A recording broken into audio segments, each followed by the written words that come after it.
बिस्मिल्लाहिर्रहमानिर्रहीम। अस्सलाम वालेकुम। Welcome to my channel CS house. तो आज हम पढ़ने जा रहे हैं फर्स्ट ईयर का लेक्चर नंबर 23 जो कि है OSI मॉडल। तो चलिए हम अपना आज का लेक्चर स्टार्ट करते हैं। सबसे पहले देखते हैं कि OSI मॉडल होता क्या है। OSI stands for open system interconnection. It OSI model is developed by ISO International Standard Organization in 1983। OSI model जो है ये स्टैंड्स फॉर, इसका आपने याद रखना है, MCQs के लिए ये आ सकता है कि ओपन सिस्टम इंटरकनेक्शन होता है। उसके बाद OSI को अगर हम उसको रिवर्स कर दें, मतलब उल्ट कर दें, OSI को ISO कर दें, तो इससे वो ऑर्गेनाइजेशन बनती है जिसने इसको डेवलप किया था इन 1983। ISO मतलब इंटरनेशनल स्टैंडर्ड ऑर्गेनाइजेशन ने 1983 में इस सिस्टम को डेवलप किया था। It is a model that allows to systems to communicate even their architectures is different. कहता है कि ये दो मॉडल्स को आपस में इस तरह से कम्युनिकेट करने की इजाज़त देता है, मतलब दो डिवाइसेस जो हैं वो आपस में कम्युनिकेट कर सकती हैं, आया कि उनका आर्किटेक्चर जो है वो एक दूसरे से डिफरेंट ही हो। ठीक है, मतलब डिफरेंट आर्किटेक्चर हो या सेम आर्किटेक्चर हो, तो वो एक दूसरे के साथ कम्युनिकेट करने के लिए OSI मॉडल को यूज़ करती हैं। दरअसल OSI मॉडल है क्या? OSI मॉडल हमारे नेटवर्क के आर्किटेक्चर्स को एक्सप्लेन करता है, डिस्क्राइब करता है कि हमारा नेटवर्क जो है वो बेसिकली काम किस तरह से कर रहा है। तो इसमें हमने अपनी लेयर्स बनाई हुई हैं, अपने पूरे मॉडल को, अपने पूरे सिस्टम को 7 लेयर्स में डिवाइड किया हुआ है, और हर लेयर का अपना एक अलग से काम बता दिया है कि एक लेयर जो है वो क्या करती है, दूसरी क्या करती है, तीसरी क्या करती है। ठीक है, तो इस मॉडल की वजह से हमें अपने नेटवर्क की वर्किंग को समझने में बड़ी आसानी हुई है।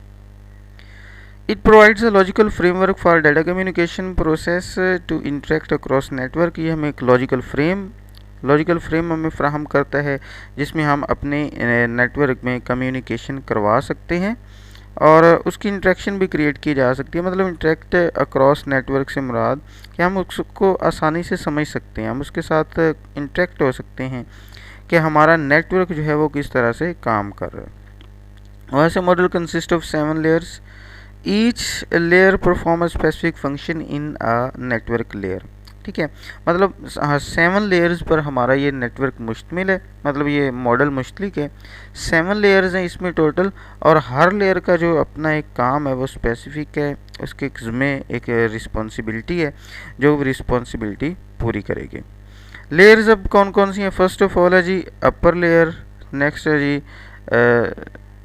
अपर एंड लोअर लेयर हमने उसको डिवाइड किया हुआ है। अपनी लेयर्स को, मतलब 7 जो लेयर्स हैं उसको 2 हिस्सों में डिवाइड किया, upper layer and 7 lower layer. जो फर्स्ट हमारी 3 लेयर्स होंगी वो हैं अपर लेयर, और अपर लेयर जो होती हैं वो फोकस करती हैं हमारी यूज़र एप्लीकेशन से मुराद आप सिंपल अल्फाज में ये भी कह सकते हैं कि हमारी जो अपर लेयर हैं ये वर्क करती हैं यूज़र साइड पर, मतलब सेंडर, जिस बंदे ने, मतलब जिस डिवाइस ने डाटा सेंड करना है, हमारे जो अपर 3 लेयर्स होंगी ये उस साइड पर काम करेंगी। ठीक है, मतलब वहाँ पर जो भी है डाटा सेंड करना है, कनेक्शन क्रिएट करना है, डाटा सेंड करने से पहले फ़ाइल को किस तरह से मैनेज करना है, ये सारे काम जो है ये अपर लेयर करेगी। It focus that how file is represented in sender computer before transfer. ये इस चीज़ पर फोकस कर रही होती है कि हमने अपनी फ़ाइल को अपने सेंडर कंप्यूटर में किस तरह से रिप्रेजेंट करना है बिफोर ट्रांसफ़र। लोअर लेयर, अब जो नेक्स्ट हमारी लास्ट वाली 3 लेयर्स होती हैं उनको हम लोअर लेयर का नाम देते हैं। ठीक है, the lower layers defines the how communication across network actually, कि ये बताती हैं कि एक्चुअली हमारी कम्युनिकेशन हो किस तरह से रही है, मतलब हमारा डाटा सेंडर से रिसीवर तक किस तरह से जा रहा है, कनेक्शन को इस्टेब्लिश करना, उसको डिफरेंट एरर से बचाना, फिर नेक्स्ट साइड जो हमारा रिसीवर होगा उस साइड पर जाकर जो हमने डॉक्यूमेंट सेंड किए थे उनको असली फॉर्म में लाना, ये सारी चीज़ें जो हैं वो इसके काम होंगे। एक छोटा सा एप्लीकेशन लेयर्स ऑफ वैसे मॉडल हमारे पास टोटल 7 लेयर्स हैं। ये साइड पर अगर हम देखें तो एक छोटा सा मैंने लिखा हुआ है सेंटेंस, आज फिर से तुमने दाल पकाई। ये एक सिंपल सा वर्ड है, सॉरी सेंटेंस है, और इस सेंटेंस की मदद से हम इजीली अपनी लेयर्स के नाम जो हैं वो याद रख सकते हैं। ठीक है, एक तरतीब के साथ भी, और मतलब टोटल 7 लेयर्स के नाम याद रखने हमारे लिए इजी होंगे। आपने फर्स्ट लेटर देखते जाना है, जो मैंने रेड कलर में किया है, APSTUNUDP। ये हमारी लेयर का फर्स्ट जो करेक्टर होगा वही सेम होगा। आज मतलब एप्लीकेशन लेयर, फिर मतलब प्रेजेंटेशन, उसमें P आ रहा है तो सेकंड वन हमारी है प्रेजेंटेशन लेयर। से एस है उसमें, तो उसमें हमारी फर्स्ट जो है वो सेशन लेयर आ रहा है। टी से है ट्रांसपोर्ट लेयर, ने से नेटवर्क लेयर, डी से data link layer, and P से फिज़िकल लेयर। ठीक है, तो लेयर्स के नाम जो हैं इस बड़ा आसान सा सेंटेंस है, मतलब स्पेशली जो उर्दू को जानते हैं तो उनके लिए बड़ा आसान सा ये हमारा सेंटेंस, आज फिर से तुमने दाल पकाई। और हर लेटर का जो फर्स्ट, सॉरी हर वर्ड का जो फर्स्ट लेटर है वो हमारी लेयर के फर्स्ट लेटर के साथ मैच करता है, और इजीली हम उसके नाम जो हैं वो याद कर सकते हैं। ये हमारा छोटा सा डायग्राम कि ये हमारी लेयर्स हैं, application layer, presentation layer and session layer. इनको हम क्या कहते हैं, यूज़र सपोर्ट लेयर भी कह सकते हैं, इनको हम अपर लेयर भी कहते हैं। अगर लास्ट 3 की बात करें, network layer, data link layer and physical layer, ये हमारी नेटवर्क सपोर्ट लेयर है, या दूसरे वर्ड में हम कह सकते हैं कि ये हमारी लोअर लेयर है। ठीक है, ये हमारी लोअर लेयर के तौर पर काम कर रही हैं 3, और ये हमारी अपर लेयर्स के तौर पर काम कर रही हैं, और ट्रांसपोर्ट लेयर जो कि हमारी मिडल लेयर है। ठीक है, नेक्स्ट हमारी एप्लीकेशन लेयर हम फर्स्ट ऑफ ऑल पढ़ते हैं। आज हम जस्ट 2 जो हैं वो लेयर्स को डिफाइन करेंगे, नेक्स्ट हम अगले लेक्चर में पढ़ेंगे। एप्लीकेशन लेयर क्या होती है? An application layer is the top layer of OS model. It provides services to the user application. और ये किसको सर्विसेज प्रोवाइड कर रही होती है? हमारी यूज़र एप्लीकेशन को, मतलब हमारे कंप्यूटर का हमारी एप्लीकेशन के साथ इंटरेक्शन क्रिएट करना, एप्लीकेशन का इंटरनेट के साथ इंटरेक्शन जो है वो क्रिएट करना।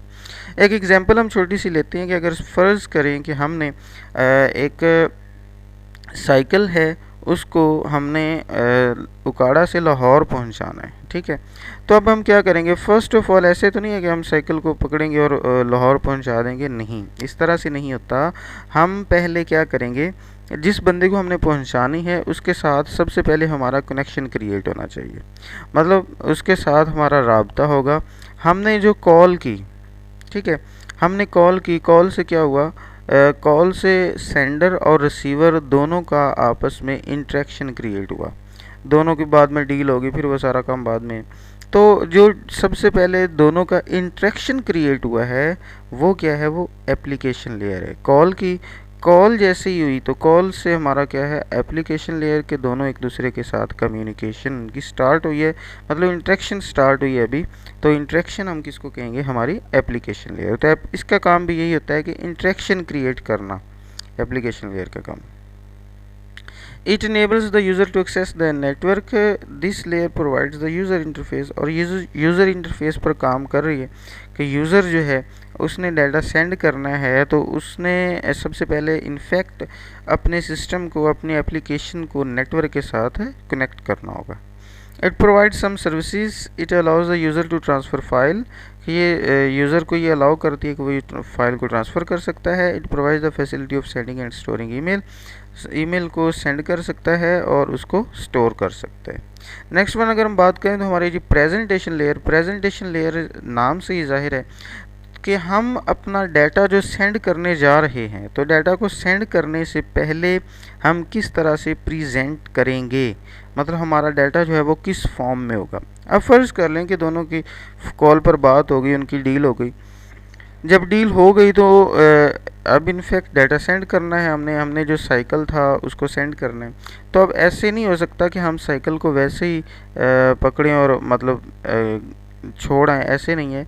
हम क्या करेंगे, हम उसको डिफरेंट पैकिंग, मतलब उसको पैकिंग करेंगे, और पैकिंग करने के लिए ज़रूरी होगा कि हम उसके डिफरेंट पार्ट्स को एक दूसरे से अलग कर दें। ठीक है, हम क्या करेंगे, उसके टायर्स को, उसके मतलब डिफरेंट जो पार्ट्स हैं उनको अलग अलग डिब्बों में पैक कर देंगे, उनको तोड़ा जाएगा। तोड़ने से मुराद ये है कि एक पार्ट्स को अलग किया जाएगा।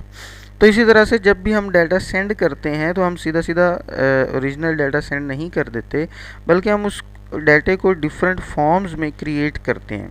ठीक है, मतलब उसकी एनक्रिप्शन की जाएगी या इस तरह से हम उसको डिफरेंट एनकोडिंग स्कीम्स के ज़रिए से किसी और फॉर्म में चेंज करेंगे, फिर हम डाटा जो है वो सेंड करेंगे। ठीक है, तो प्रेजेंटेशन लेयर में कि हम अपनी जो फाइल है जब वो सेंड करने जा रहे हैं, तो सेंड करने से पहले वो हमने किस तरह से प्रेजेंट करनी है, इसको सिंपली हम क्या कहते हैं, प्रेजेंटेशन लेयर। और ये काम किसका होता है जी, प्रेजेंटेशन लेयर का। This layer work on the sender computer for the presentation of data. Sender computer की तरफ काम कर रही होती है और डाटा को प्रेजेंट करना इसका काम है। This layer perform data reformatting, data compression and encryption. ये 3 इसके मेन काम है, data reformatting, data compression and encryption. Data reformatting क्या होता है, ये हमारे वही तीनों मतलब मेन उसकी जो फंक्शनैलिटीज़ हैं वही आ गई।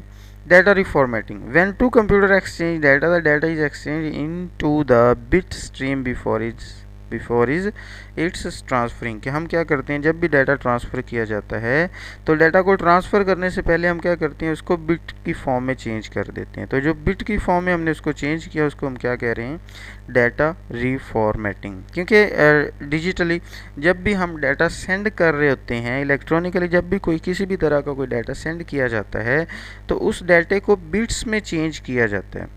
अगर हमने डाटे को बिट्स में चेंज नहीं किया तो डाटा हमारा ट्रैवल ही नहीं कर सकता, मतलब हमारा जो कम्युनिकेशन मीडियम यूज़ कर रहे हैं उसके साथ उसका मैच नहीं होगा अगर वो बिट की फॉर्म में चेंज नहीं होगा तो।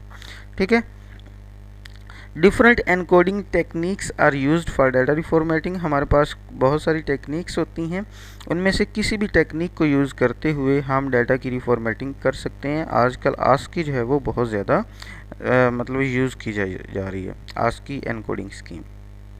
The data is changed according to the sender's format and after transferring on receiver side it changed according to the receiver format। कि जब हम डाटा सेंड कर रहे होते हैं तो सेंड करते वक्त हम सेंडर जो हमारा कंप्यूटर होता है उस फॉर्मेट के मुताबिक वो किस तरह से डाटा हम सेंड कर सकते हैं, या हमारी कम्युनिकेशन मीडिया के मुताबिक कि हमारा जो मीडिया है वो क्या मतलब चाहता है, मतलब वो किस फॉर्म में डाटा जो है वो सेंड कर सकते हैं। ठीक है, तो उस फॉर्म में हम चेंज करते हैं और जब दूसरी साइड पर वो डाटा पहुंच जाएगा तो हम क्या करेंगे, उसकी रिफॉर्मेटिंग करेंगे और उसको रीअसेंबल करेंगे और जोड़ देंगे और उस फॉर्म में चेंज कर देंगे जिस फॉर्म में हमारा रिसीवर कंप्यूटर जो है वो उसका फॉर्मेट होगा, उस फॉर्मेट के मुताबिक। फ़र्ज़ करें कि हमने डाटा सेंड किया, साइकिल वाली एग्जांपल कि हम क्या कर रहे हैं, हम साइकिल के डिफरेंट पार्ट्स को अलग करके डिफरेंट डिब्बों में पैक करके हम सेंड कर रहे हैं। ठीक है, तो जब दूसरी साइड पर पहुंच जाएगा तो अब हम क्या करेंगे, दूसरी साइड पर हम जाकर क्या करेंगे कि उन सारे पार्ट्स जिनको हमने अलग किया था वहां पर जाकर उनको रीअसेंबल कर देंगे, आपस में जाकर जोड़ देंगे। ठीक है, एनक्रिप्शन क्या होता है जी, कि अब एनक्रिप्शन करने का मकसद मैं आपको बता देता हूँ। हम अपने डाटा को ना किसी ऐसी फॉर्म में चेंज कर देते हैं कि अगर वो डाटा कोई और बंदा चुरा भी ले, किसी और बंदे के पास गलती से पहुँच भी जाए, तो फिर भी क्या होता है कि वो उसको रिकॉग्नाइज ही नहीं कर सकता, मतलब उसको पढ़ ही नहीं सकता, उसके वो डाटा उसके किसी काम का नहीं होता वो उसको ओरिजिनल फॉर्म में ला ही नहीं सकता। ठीक है, तो मतलब कुछ ऐसे मतलब टेक्निक्स होती हैं जो कि एनक्रिप्शन के लिए बहुत सारी टेक्निक हम यूज़ करते हैं। The presentation layer encrypts data before transmission. कि हम क्या करते हैं कि डाटा की एनक्रिप्शन करते हैं जब उसकी ट्रांसमिशन की जाती है उससे पहले। It means that the original file is converted into an other form and send message. और हम अपनी असली फ़ाइल को किसी और फॉर्म में चेंज कर देते हैं, मतलब किसी ऐसी फॉर्म में चेंज कर दिया जाएगा जो कि हमारे रिसीवर के लिए उसको पढ़ना उसको समझना मुश्किल हो जाएगा। लेकिन जो हमारा ओरिजिनल हमारा रिसीवर है जिसको हम डाटा सेंड करने जा रहे हैं उसको वो टेक्निक बता देंगे और फिर वो उस डाटे को डी एनक्रिप्ट कर लेगा, डी एनक्रिप्शन करेगा और उस डाटे को असली फॉर्म में वापस ले आएगा। ठीक है, the receiver convert message in to its original form, कि रिसीवर जो है वो उसको असली फॉर्म में कन्वर्ट कर लेता है। सपोज़ आप करेंगे हमने किसी चलें जासूस को हमने भेजना है, तो हम क्या करेंगे, उसका भेस बदल देंगे। ठीक है, हम एक जगह से दूसरी जगह हम उसको भेजना चाह रहे हैं, तो हम ये भी चाहते हैं कि रास्ते में वो पकड़ा भी ना जाए, तो हम उसका भेस बदल देते हैं। हम किसी उसको भिखारी बना दिया जाता है, या उसको बिजनेसमैन बना दिया जाता है, या कोई और ऐसा बंदा बना दिया जाता है जिससे वो फील ही ना हो कि वो कोई जासूस है। तो हम जो मतलब उसका भेस बदल रहे हैं, भेस बदल कर एक जगह से दूसरी जगह ट्रैवल करवा रहे हैं, वो क्या है, वो एनक्रिप्शन है। और दूसरी जगह पर जब वो पहुंच जाएगा, अपना काम कंप्लीट कर लेगा, तो वहाँ पर अपना वो भेस असली भेस में वापस आ जाएगा, जो उसका असली करैक्टर था उसमें वापस आ जाएगा। तो वो क्या है, वो डिक्रिप्शन है। ठीक है, उम्मीद है इसकी समझ आई होगी आपको।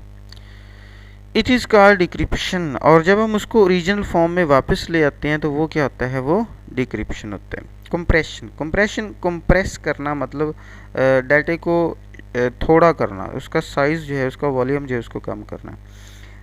The presentation layer compresses a large amount of data into small size, कि हम लार्ज अमाउंट डाटे को स्मॉल साइज में कन्वर्ट कर देते हैं। ठीक है, हम बहुत बड़ी फाइल जो है जब उसको सेंड करना इनफैक्ट हमारे लिए मुश्किल होता है, उसको मतलब संभालना मुश्किल होगा, तो इसी तरह से हम क्या करते हैं कि हम उसको सेंड करते हैं। सेंड करने से पहले उसको कंप्रेस कर लेते हैं, उसका साइज़ जो है, उसका वॉल्यूम जो है वो कम कर लेते हैं। लेकिन उसके साइज़ या वॉल्यूम करने से उसके रिज़ल्ट ख़राब नहीं होता, बस उसका वॉल्यूम जो है वो थोड़ा सा कम हो जाता है। और जब हम वहाँ पर जाकर उसको ओपन करते हैं उस फाइल को, तो वो बिल्कुल असली रिज़ल्ट में मौजूद होती है। ठीक है, ना उसमें से कोई डाटा मिस होता है और ना ही डाटा जो है वो ख़राब होता है। ठीक है, जैसे आपने मतलब देखे होंगे, हमने क्या करते हैं कि हम जो बड़े बड़े रुई वाले जो गद्दे होते हैं, रुई के जो मतलब बड़े बड़े एक जगह से रुई जब दूसरी जगह ट्रांसफ़र की जाती है, तो उसको ट्रक में लोड करने से पहले उनको ना गांठों की सूरत में बांधा जाता है। तो वो जो गांठें होती हैं, गांठों की सूरत में बांधा होता है, वो कंप्रेशन है। हम मतलब काफ़ी ज़्यादा रुई को डालते हैं और आपस के उसको जनाब ज़ोर लगा के उसको बड़ा कंप्रेस कर देते हैं, और काफ़ी ज़्यादा रुई को एक छोटा सा बना देते हैं, और उसको मतलब एक छोटी सी गांठ बना दी जाती है। लेकिन जब उस गांठ को दूसरी साइड पर जाकर खोला जाता है, तो असल में वो काफ़ी ज़्यादा रुई होती है। तो कंप्रेस से मुराद हम क्या कर रहे हैं, अपनी फ़ाइल का साइज़ कम कर रहे हैं फॉर डाटा ट्रांसमिशन जब हो जाएगी कंप्लीट, तो वो असली फॉर्म में वापस आ जाएगी। तो चलें, ये जी हमारा आज का था लेक्चर। नेक्स्ट हमारी जो लेयर्स हैं इंशाल्लाह वो हम नेक्स्ट लेक्चर में डिस्कस करेंगे। तो अगर आपने अभी तक मेरा चैनल सब्सक्राइब नहीं किया, तो चैनल सब्सक्राइब करें ताकि हर आने वाली नई वीडियो आपको मिलती रहे। लेनी स्टे ब्लेस्ड, अल्लाह हाफिज़।